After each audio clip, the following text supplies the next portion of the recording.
guys, this is Devon. And this is Mark. And we are super excited for this week's episode of Vibe LA. I want to say Vibe LA. Okay, you can say it next time. Vibe LA. Your weekly breakdown on what's happening in Los Angeles. Every week, we cover a range of topics covering music, real estate, lifestyle, fashion, events, culture, I get tired saying this list, and so much more. So to kick it off, in this episode, we're going to be talking about 2018 kickoff party for Keller Williams. A little late, but it's okay. What went down at Avalon nightclub this weekend, and a few of our favorite restaurants. Devon's going to talk a little bit about Catch and Bastilla, and I'm going to talk about my favorite, Providence. And moving forward, we're to get the best, yes, the best, champagne Gummybears in Los Angeles. Whoa. Right? Whoa. The newest development projects coming to West Hollywood, and also electric cars versus hydrogen cars. All right, guys, let's kick it off. But first, we're going to go over to our friend Bryce, who has the weekly LA traffic breakdown for you. Bryce, how's traffic looking like? Hey, it fucking sucks. Thanks, Bryce. Back to us in the studio. All right, so the 2018 kickoff party for Keller Williams was awesome. So just to back it up, guys, so Mark works with Keller Williams Real Estate. I'm with Douglas Solomon, but he actually was nice enough to invite me over to check out the 2018 kickoff party this year. Obviously, love music, love a good time, so I was like, yeah, let's do it, guys. So Mark, how was it? It was awesome. I actually got to drop the last song in our last podcast, and everyone was loving it. They actually had no idea it was my song because we haven't released it yet, so it was really cool to see the energy from the crowd. I don't think you ever introduced your group. So who are they on? Where can I find them? Yeah, so it's me and my buddy, and together we are called No Etiquette. Pretty cool. So basically, when you come to our show, just let loose, have no etiquette, and get crazy. Nice. Yeah, so the 2018 party, it was pretty crazy. It was awesome. We had catering, food, open bar. It was pretty turn. It was pretty crazy. I love it, man. All right. So so back to your No Etiquette, though. I want to talk a little bit more about that. So how did you guys get started? So Mark, obviously, like you mentioned, he DJs with one of his close friends, and they've had this group for a while. So yeah, so basically, I was just like a bedroom producer, made music in my room when I was younger, when I was like 17, 18. And one of my buddies from college said, "Hey, bro, I got a guy that makes music too." And I'm like, "Cool, let's do a little collab." So me and this guy started working together, and I don't know, we just kind of hit it off, and we started making music more and more together. And we're like, "Dude, let's just do like a duo." So we originally were Neo Kings, and we thought this is cool, this is fun. And then a few years later, we're like, let's just change our name, and we started brainstorming, and we came up with No Etiquette. So. What do you guys think? Neo Kings or No Etiquette? I think No Etiquette. I like No Etiquette. We actually got a new blast of tracks coming out. We've been working with a couple of big artists, and we also do ghost production too. So we basically, how ghost production works is someone will contact us and be like, "Hey, can you make a song for me?" And how it works is we get paid off of that. Our name isn't on it, and they get credits to the song.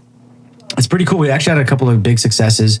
A couple of DJs that actually played at Snow Globe dropped some of their songs, i.e. our songs that we made. And this is awesome to see the energy that people throw down whenever you hear something you made. But we get no credit. But it's still pretty cool. You get your stuff out there, you can, tell all your friends about it, and, you slowly build up over time. But that's, kind of how the music industry works these days in some regards. But that's awesome, man. I'm stoked for you, and I'm loving the new stuff you guys are putting out. Mark actually does the editing for this podcast as well. So all that crazy music that you're hearing, it's all from this guy. Yeah, I make music for YouTubers too, as I mentioned before in a podcast, and commercials, and of course for Vibe LA. Come on now. Love it, man. All right, so kind of along that same thread then, let's talk about the party this weekend at Avalon nightclub. Yeah, so kind of going back to No Etiquette, we went to Icon Collective. It's a prestigious music school in LA. A lot of huge heavy hitter DJs and producers came out of there. You got like Jaws, which is one of the biggest ones. You have Slander, which these are all huge DJs that made a huge impact in the EDM scene. And anyways, so every month they have a contest, and if that group or artist win the contest, they get to play at Avalon nightclub. Since we're alumni, we just get to get in for free, and our guests too. I love it. And it was fun. A couple of our homies were out there playing, throwing it down. We got to get up back there by the DJ boards and play a little bit too. It's just a fun time. And they do it in the Bardot. stage, which is kind of like a cool boutique-y little small. It looks like Cheesecake Factory. It looks like Cheesecake Factory, but it's really fun. It's like all dark and mysterious in there. That's crazy, man. Yeah, it was a really good time. Had a lot of fun. Thanks again, Mark, for the invite. We also were invited to go down to Omnia this weekend in San Diego, where Little John was playing. But I guess I'm the only one who likes Little John, so that's okay. Hey, it would have been cool, but I really wanted to support the local DJs and our alma mater over at Icon during the Icon takeover at Avalon. But we actually got invited to go to bottle service over at Omnia nightclub in San Diego. I love that place. We're actually, No Etiquette's going to get booked there pretty soon for the rooftop, to DJ on the rooftop out there. It's going to be pretty sick. Whoa. You don't know what you do to me, Mark. All right. So switching over a little bit, obviously one of the biggest staples in everybody's life, for most of us, hopefully, is food. I love it. I dream about it. I go out of my way. I've been known to drive 80 miles for a burrito before, so that's not a lie. That was up Freebirds in Santa Barbara. But anyway, they have one in Ventura. They're not the same. The original Freebirds, I went to UCSB for my freshman year of college, and one of the burrito shops up there, it's called Freebirds. It was actually started in Texas and Santa Barbara way back in the day. Jack Johnson's been known to strum his guitar there on the weekends. Anyway, they make what is, in my opinion, one of the best burritos you can get in California. They actually only own 2 of them. They licensed out the name, which is why you're seeing a bunch of other locations, but it's not the same ingredients, not the same, authenticity that you get at this one and the other one in Texas. So keep an eye out for that. He actually drove to Texas too for a burrito. I wish I did. I've only been to Texas before, in the airport. I know, I gotta get out there. I want to go to what's it called? Houston? No, Austin. Austin, Texas? No, they do this event there. Fuck, I forgot what it's called. Anyway, so switching back to the restaurants that we love in LA. Mark, what's your favorite? My favorite is Providence. I love a good seafood establishment. And my personal favorite is the Swordfish. It's absolutely to die for. It's basically served with pancetta. And if you don't know what pancetta is, it's basically amazing bacon. Cool, man. So where's that located? It's over on Melrose Avenue. And I highly suggest popping in their website, providencela.com, checking out the menu, seeing if you like it, which you will, and make a reservation. Dude, and actually just kind of down the street over in West Hollywood as well is one of my favorite spots, which is Catch LA. So I'm sure you guys have heard of Catch LA. If you have not, they're actually a kind of a chain restaurant. I have a hard time saying chain because usually chains are not, known as being very high end or sophisticated. But so Catch actually has restaurants in Dubai, New York City, and they came to LA about 2 years ago now. They've been absolutely killing it. It's actually kind of taken over as one of the toughest places to get a reservation at in the city. I know that they have about a 3 to 4 or 5 week waiting list at times, depending on time of year and what's going on, certain events. They throw crazy parties, during the New Year's and during certain holidays and during award shows. Basically, they're a very high-end seafood style establishment serving kind of new American style. I guess that's, all the new restaurants when they don't really have a specific category to fit into. They just serve amazing drinks and you get, it's a rooftop restaurant again. So you get amazing views of West Hollywood and a lot of the city. Definitely a place to go. Super Instagrammable if that's your cup of tea. Just make sure to make a reservation ahead of time. Or if you know somebody there, even better, they may be able to help you out and get you slotted in. Devon, didn't you get me in there? I did, but yeah. So can't you get all of our viewers in? No, just sorry. No comment. Screwed you there. No comment. But no. Anyway, so another one of my favorites is Bestia. That's located in the Arts District, downtown area. You gotta say it like Bestia. It's a Bestia.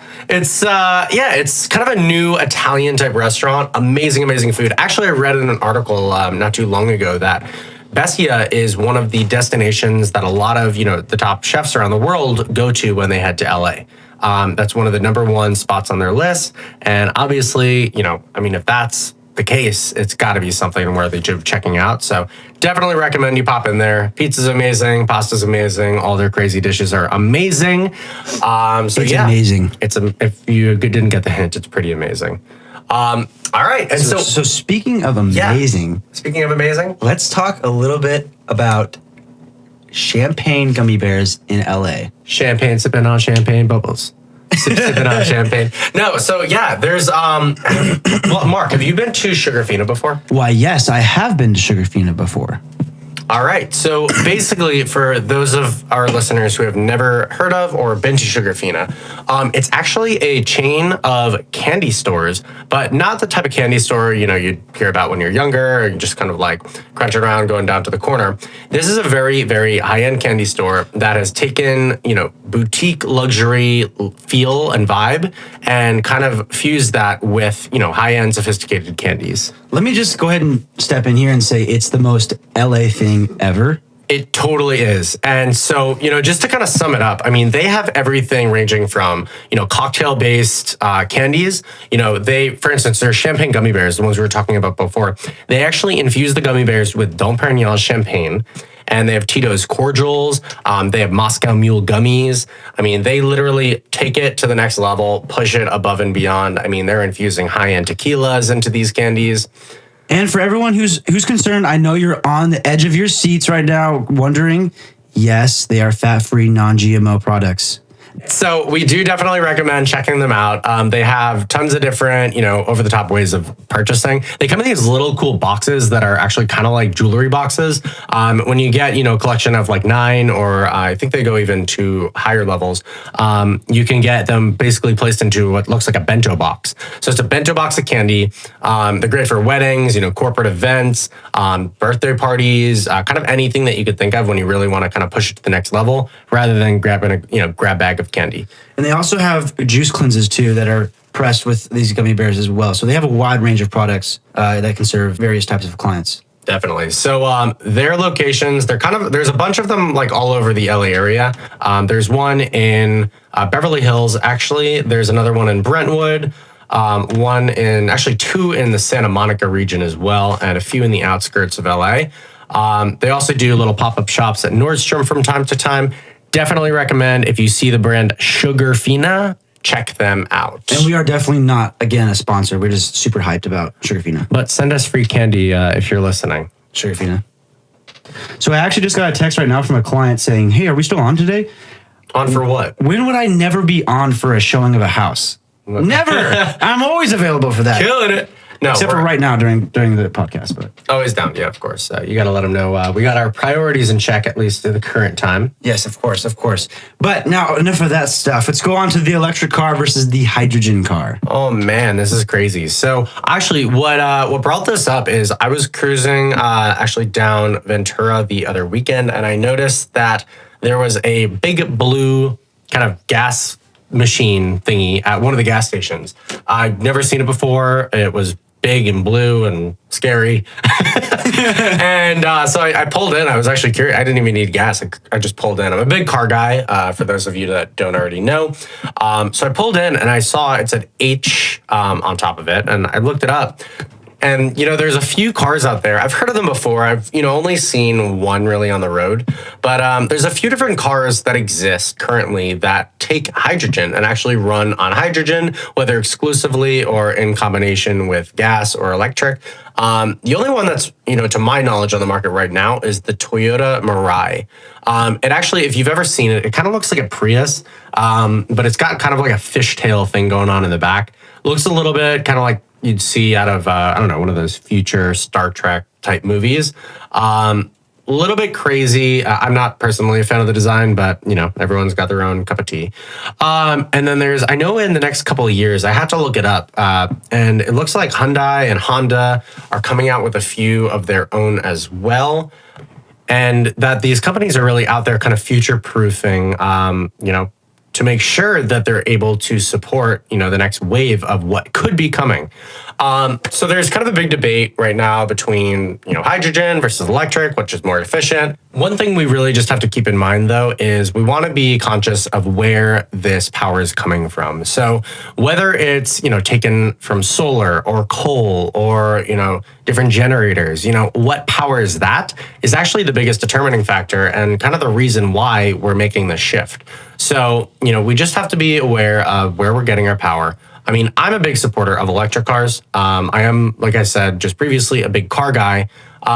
I hadn't been a fan of electric in the past, but, with Tesla and with some of these newer, car companies that are coming out, even, in the higher end spectrum, I mean, you have cars such as the Porsche 918, the McLaren P1 that are, also kind of partially powered by electric.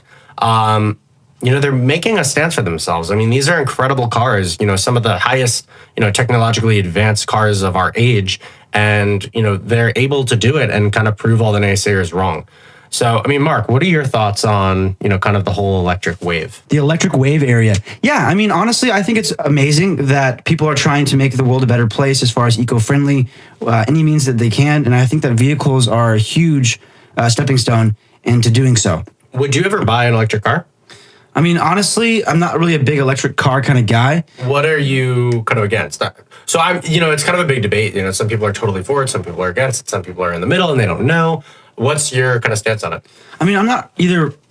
I mean, I wouldn't say I'm against it, of course, but I'm also, I feel for it. Every time someone drives by with an electric car, I give them a little ooh-ah, like, you go. You really? You go, girl. Yeah, you go. You get it. And yeah. So.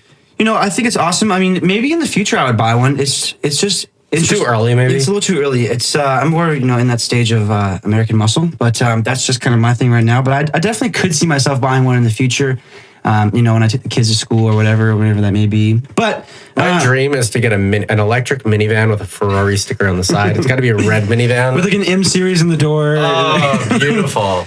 But yeah, so I was reading that a lot of oil companies and petroleum companies are going to be backing the hydrogen car campaign, which is going to be, absolutely awesome for these companies. It's going to really push their campaign. It's going to really push the accessibility and availability for advertisement and distribution. So obviously, the experts see value in this. So I can't say I'm against it. I think it's awesome. And I can't wait to see kind of where they go with it. Whenever they built like a new car, there's always something new added and a new feature and a new design, a new sleek and futuristic spin on it. So I'm curious to see kind of what they do with it. I could see them going kind of maybe something a bit more modern for the folks who can't quite make the jump to electric and hydrogen cars. I could see them making a really cool type of sports car for it. And, all the average consumers will be like, hey, this is actually kind of cool. And it goes pretty fast. Because at the end of the day, that's what most people kind of care about. No, definitely. I mean, it's just, you don't want to be thrown off. You don't want to kind of like forfeit something. It's got to be, it's got to kind of work and, it's got to be a smooth transition. Okay. So, I mean, one last thing I did want to mention today is looking into the new year, we're going to be seeing some big changes in the West Hollywood area. There's 3 new developments that are coming up. One of them is actually exclusively represented by Douglas Elliman, which is my firm. It's called The Edition in West Hollywood. So it's actually owned by the Marriott Hotel Group. It's kind of a luxury collection, boutique hotel, but they also are offering 20 luxury residences. So this is going to be located in West Hollywood, right off of Sunset Boulevard. It's going to be coming up. It's kind of a building. It's got a very nice kind of timeless wood look on the outside. A lot of green, lush trees on top as well. Another building collection that's coming is called the Doheny Residences. So those are going to be 49 sophisticated residences, including, luxurious flats and townhomes, private rooftop terraces. So that's going to be located in the West Hollywood vicinity as well. Now tell them about my absolute favorite. Now, in case you didn't know, Devon and I, we work together in real estate, and I get the whole inside scoop of Douglas Elliman and what's to come. And this next one is my absolute favorite. Devon, take it away. Sure. So this is actually called Sunset Time. We do definitely love the new Sunset Time building that's going to be coming up. So this is actually 2 mid-rise buildings. There's going to be 149 hotel rooms, 40 condos, and about 2,500 square feet of retail and restaurant space down below. So we're seeing, buildings on the rise, These are new buildings that are kind of, pushing the boundaries, getting rid of the whole 2-3 level spaces. And these are buildings that are really shooting towards the skies. All right, guys, that concludes the podcast for Vibe LA this week. However, we have another surprise for you. We're going to be dropping another No Etiquette song that I and my buddy made for you to jam out to the rest of the car ride. Let's do it.